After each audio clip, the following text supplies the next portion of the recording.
आता आपण बघतो बाजारामध्ये पनीर म्हटलं की काय आठवतं तर भेसळयुक्त पनीर हेच आठवतं. खरंच आता पनीरचं नाव घेतलं ना की भेसळयुक्त पनीर हेच आपल्याला आठवतं. पण खरंच बाजारातून पनीर काय किंवा आपण ज्या इतर गोष्टी आणतो त्या बऱ्याचपैकी भेसळयुक्त किंवा केमिकल विरहित अशाच त्या वस्तू असतात. पण घरीच आपण केलं आता बाजारासारखी थोडीशी वेगळी चव येत नाही आपल्याला, कारण आपलं जे घरी असतं ते खूप साधं सिंपल आणि शुद्धता म्हटलं ना ही 100% असते. त्यामुळे चव नसे नका तितकी चटपटीत तेवढी पण घरचं ते घरचंच असतं. त्यामुळे पण बाहेरच्यापेक्षा पण आणि अगदी आपल्याकडे जे शुद्ध थोडंही केमिकल किंवा भेसळयुक्त असं काही न करता इतकं छान साधं सोपं पनीरची रेसिपी आज आपण बघणार आहोत, जी की सहज कोणीही बनवू शकेल. तुमच्याकडे दूध शिल्लक आहे, तुम्ही बनवा. तुम्हाला जेव्हा वाटेल काही भाजी वगैरे करायची तेव्हा तुम्ही नक्की बनवून ठेवू शकता. असं काही नाही की पनीर घरी आहे, घरचं बनवलं आहे म्हणजे लगेच करायचं किंवा असं कोणतंही नाही. पनीर बनवून तुम्ही फ्रीजमध्ये ठेवू शकता, तुम्हाला हवं तेव्हा तुम्ही वापरू शकता. तर अशीच पनीरची साधी सोपी रेसिपी आपण बघणार आहोत, जी की अगदी सहज बनवता येईल. तर चला रेसिपीला सुरुवात करूया. तर हाय, मी कल्पना, माझ्या चॅनलवरती तुमचं खूप खूप मनापासून स्वागत करते. चला रेसिपीला सुरुवात करूया. आता हे माझ्याकडे दूध आहे. आता हे माझं ना बरेच जण म्हणतात की आपल्याला पनीर करायचं आहे तर गाईचं की म्हणजे म्हशीचं दूध वापरलं गेलं पाहिजे, कारण त्याच्यामध्ये फॅट भरपूर प्रमाणामध्ये असतं. त्यामुळे पनीरसुद्धा आपल्याला जास्त प्रमाणात भेटतं. पण आता मी जे करते ते गाईच्या दुधाचं पनीर आहे. माझ्याकडे घरचं दूध आहे हे, त्याच्यामुळे मी प्रमाण इथे सांगितलेलं नाही आणि म्हणजे जेवढं होतं माझ्याकडे तेवढ्याचही मी पनीर बनवत आहे. जवळपास 2 लिटर एवढं दूध असेल. तर हे आपल्याला मस्त असं तापवून घ्यायचं आहे. आता दूध तापवताना छान असं मस्त हलवून तापवायचं, जेणेकरून तळायलासुद्धा चिटकणार नाही आणि खूप वेळ सायसुद्धा त्या दुधाला येणार नाही आणि खूप वेळ आपल्याला तापवायचंसुद्धा नाही आहे. त्याच्यामुळे दूध घेताय तुम्ही म्हशीचं घेतलं तरीसुद्धा चालेल किंवा जे पॅकेटचे तुम्ही दूध घेता ते सुद्धा चालेल किंवा गाईचं जरी असेल ना तरीसुद्धा चालेल. पनीर हे एकसारखं होतं, त्यात कुठलंही म्हणजे असं नाही की म्हशीचं घेतलं मग चुकतं, गाईचं घेतलं मग चुकतं, असं काही नाही. तुम्ही गाईचं वापरू शकता तुमच्याकडे असेल तर, किंवा म्हशीचं वापरू शकता. जे आहे त्यापासून तुम्ही तयार करू शकता. तर इथे माझ्याकडे हे गाईचं दूध आहे. आता हे मस्त असं तापवून घेऊया. फक्त थोडंसं जे फुगतं ना तेवढंच आपल्याला दूध तापवायचं आहे, जास्त तापवण्याची गरज नाही. आणि ज्या काही व्हिडिओमध्ये छोट्या टिप्स आहेत त्यामुळे फायदा होतो एक, की आपलं पनीर करण्यामध्ये चुकत नाही किंवा पाण्यात टाकल्यावर वितळत नाही किंवा आपण तळताना जेव्हा तळतो ना पनीर तेव्हा ते चिटकतं, हे होत नाही. त्यामुळे अगदी छान आपण बाजारातून जसं आणतो तसंच पनीर घरी तयार होऊ शकतं. पण हे बघा, आता हे ते मी मिक्स करत आहे, खूप जास्त मिक्स का करायचं की जेणेकरून आपल्या दुधाला साय येणार नाही आणि आपलं दूध तळाला चिटकणार नाही. त्यापेक्षा एकदा हलवून घ्यायचं, मस्त एकदा फुगलं की आपला गॅस बंद करून टाकायचा. आता इथे आपल्या दुधाला ना साय आलेली नाही, कारण आपण हलवलं त्यामुळे तळालासुद्धा चिटकलं नाही आणि सायसुद्धा आली नाही. आता फक्त हे बघा एकदा छान असं फुललं की इथे आपण गॅस बंद करून टाकायचा. आता गॅस बंद झाला तरीसुद्धा थोडीशी, जेव्हा लगेच आपण गॅस बंद केला तेव्हा आपण लिंबू असेल किंवा व्हिनेगर असेल, सिरप, ते आपण लगेच टाकतो. त्यामुळे काय होतं की जे अगदी रबरासारखं होतं किंवा चिवट होतं किंवा आपण जेव्हा तळतो तेव्हा ते तळाला चिटकतं किंवा पाण्यात टाकल्यावरती ते पसरतं. ह्या चुका होऊ नये म्हणून थोडा वेळ दूध थंड करायचं, जेणेकरून त्या वाफ आहे खूप जी गरम असते ना ती थोडीशी वाफ कमी होऊ द्यायची आणि नंतर जेव्हा आपण लिंबू टाकतो किंवा त्याच्यामध्ये व्हिनेगर टाकतो हे तेव्हा टाकायचं.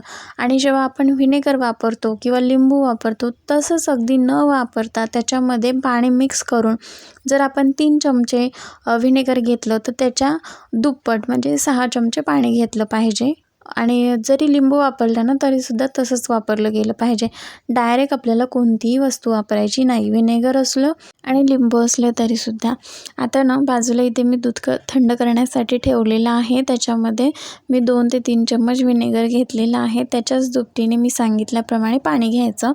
आता जे आहे तुम्ही लिंबू वापरू शकता तुमच्याकडे जर व्हिनेगर नसेल तर, आणि किंवा व्हिनेगर असेल तर व्हिनेगर वापरू शकता, दोन्हीपैकी काहीही चालेल. आता इथे मी याच्यामध्ये पाणी मिक्स करते. आता इथे एक एक चम्मच करून हलक्या हाताने हलवून आपल्याला व्हिनेगर टाकायचं आहे. कारण एकदम असं टाकायचं नाही, जसं आपल्याला लागेल त्याप्रमाणेच व्हिनेगर टाकायचं आहे. कारण खूप जास्त व्हिनेगर होता कामा नये, कारण व्हिनेगरला एक वास असतो, तो वास परत मग आपल्या दुधाला येतो जर आपण खूप जास्त प्रमाणात टाकलं की. त्यामुळे आपल्याला लागेल तसं जेवढं आपल्याला गरजेचं आहे तेवढंच टाकायचं आणि हलक्या हाताने हलवून घ्यायचं, म्हणजे जेणेकरून जास्त लागत नाही आणि जितकं आपण हलक्या हाताने हलवतो ते व्यवस्थित दूध फाटण्यासाठी मदत होते. तर इथे हळूहळू मी सगळं जे आपण व्हिनेगर घेतलं होतं ते थोडं थोडं करून टाकलेलं आहे. त्याच्यामुळे 3 चम्मच एवढं व्हिनेगर आणि थोडंसं त्यामध्ये अर्धी वाटी पाणी टाकलं, तेवढं पुरेसं झालं. आणि बघा मस्त असं दूध फुटलेलं आहे. तर काय होतं माहिती आहे का, जे आपण गाईचं दूध वापरतो ना, त्याच्यामध्ये ना खूप पाण्याचं प्रमाण जास्त असतं. त्यामुळे आपल्याला जो छेना भेटतो तो कमी प्रमाणात असतो आणि पाणीच खूप जास्त प्रमाणात असतं, कारण गाईचं दूध पातळ असतं. तर हे बघा, आता इथे मस्त असं आपल्याला हे झालेलं आहे, फाटलेलं आहे जे दूध, आणि जे छेना आहे तो खाली जाऊन बसलेला आहे. त्याच्यामुळे आता 1 ग्लास एवढं पाणी टाकायचं. त्याची प्रक्रिया जी गरम आहे दुधाची प्रक्रिया ती लगेच थांबते. त्यामुळे असं अगदी मऊ मलईदार पनीर तयार होतं, किंवा म्हणजे रबरासारखं किंवा चिकट असं होत नाही, मलईदार अगदी छान तयार होतं. आता इथे ना एक खाली पातेलं घेतलं, पातेल्यावरती चाळणी ठेवली आणि चाळणीवर एक रुमाल अंथरला आहे, त्याच्यावरती हे दूध आता ओतून घ्यायचं. आणि जे आपलं दूध आहे, जे पनीर आहे आपलं, ते व्यवस्थित ह्याच्यावरती ओतून घ्यायचं. आता हे जरी आपण हे ना 1-2दा व्यवस्थित असं धुवून घ्यायचं. आता लिंबू वापरलं तर त्याला आंबट असा वास असतो किंवा ते आंबट लागतं, ह्याच्यामुळे हे, आणि व्हिनेगर जरी वापरलं ना तरीसुद्धा धुवून घ्यायचं, जेणेकरून काय होतं त्याचा व्हिनेगरचा लिंबाचा वास जो असतो तो निघून जातो आणि पनीरला त्याचा वास येत नाही. त्यामुळे 1-2दा असं धुवून घ्यायचं. आता ह्याला ना खूप असं घट्ट पूर्ण पाणी काढण्याची गरज नाही. जेवढं आपल्याला थोडं थोडं पाणी काढायचं, बाकीचं पाणी तसंच राहू द्यायचं. त्याच्यावरती वजन ठेवलं की त्याचं नैसर्गिकरित्या जेवढं पाणी निघेल तेवढंच ठीक आहे. खूप दाबण्याची, प्रेस करण्याची जास्त काहीच गरज नाही. कारण खूप दाबलं की एकतर पनीरमधलं पूर्ण पाणी निघून जातं आणि पनीर जास्त ते खूप कडक होतं, मलईदार पनीर होत नाही. त्यामुळे शक्यतो नैसर्गिकरित्या जेवढं त्यातून पाणी खाली म्हणजे होईल, आपल्याला हे खूप जास्त ठेवायचं नाही. एक तास जरी तुम्ही ठेवलं तरीसुद्धा आपलं पनीर सेट होतं व्यवस्थित आणि मलईदार होतं, खूप असं कडक होत नाही. त्यामुळे असंच ठेवून द्यायचं. आता हे बघा पाणी काढून झालेलं आहे माझं ह्याच्यातलं, खूप जास्त काढलं नाही किंवा खूप दाबलंसुद्धा नाही. आता ह्याच्यावरती वजन ठेवायचं. आता तुमच्याकडे जर पनीर बनवायचं असेल तर त्यामध्ये सुद्धा तुम्ही सेट करू शकता. आता माझ्याकडे नाही, मी त्याच्यावरती वजन ठेवते, रुमालात ठेवलं, छान असं गोलाकार पनीर तयार होतं. आता ह्याला आपल्याला 1 तास असंच ठेवू द्यायचं, त्यातलं पाणी जातं. आता इथे मी पनीर बनवण्यासाठी जवळपास 1 तास पनीर हे तसंच ठेवलेलं होतं. आता तुम्ही बघू शकता छान, आणि मी खूप असं प्रेस करून पाणीसुद्धा काढलं नव्हतं. हे बघा मस्त कापडला चिटकलेलं नाही आहे, थोडंसुद्धा चिटकलेलं नाही आहे. पण जेव्हा आपण खूप दाबून दाबून त्याचं पाणी काढतो ना, तेव्हा ते बऱ्यापैकी पनीर जे आहे ना रुमालालाच चिटकतं. त्यामुळे खूप दाबायचं नाही. आणि बघा मस्त असं पनीर तयार झालेलं आहे की नाही, आपण जसं बाहेरून आणतो किंवा त्याच्यापेक्षासुद्धा अगदीच मस्त झालेलं आहे, मलईदार झालेलं आहे.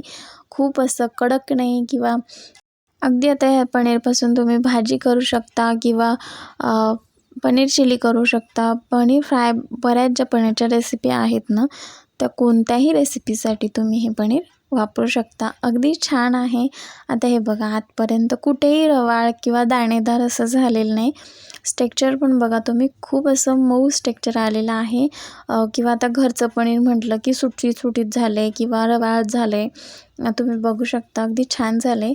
आणि दुसरी गोष्ट म्हणजे ना, हे पनीर आता आपल्याला आत्ता नाही काही बनवायचं आहे किंवा ठीक आहे आपण बनवून ठेवलं आहे, तर काय करायचं, डब्यात पाणी घ्यायचं आणि त्याच्यामध्ये हे पनीर फ्रीजमध्ये ठेवून द्यायचं. 8 दिवस आरामात तुम्ही पनीरची भाजी 7-8 दिवस तुम्ही वापरू शकता.